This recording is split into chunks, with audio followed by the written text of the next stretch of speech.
Paris était en déplacement à Cesson, une rencontre en apparence déséquilibrée entre l'ogre du championnat français et une équipe bretonne 9e au classement.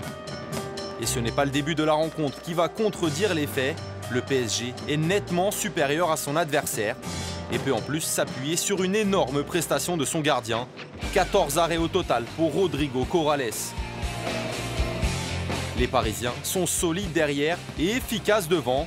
Mikkel Hansen et ses 70% de réussite au tir permettent à Paris de mener 14-10 à la mi-temps.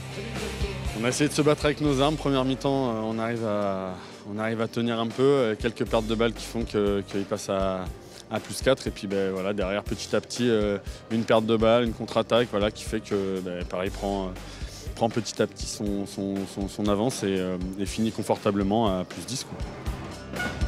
Les champions de France vont en effet accélérer en seconde période et se payent même le luxe de faire jouer les jeunes.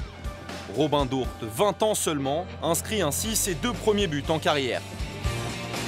Les Bretons sont dépassés par l'intensité et la puissance des Parisiens qui se dirigent tranquillement vers une 6e victoire consécutive en championnat. C'est sûr qu'on a manqué un petit peu de densité physique.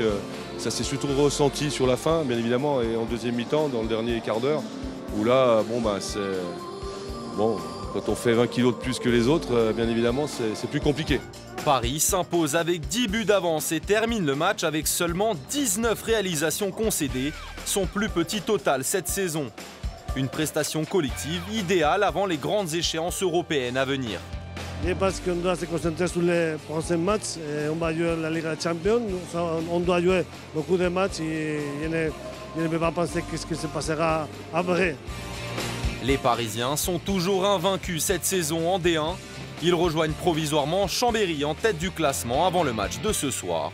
Cesson Rennes, de son côté, perd une place et glisse au 10e rang.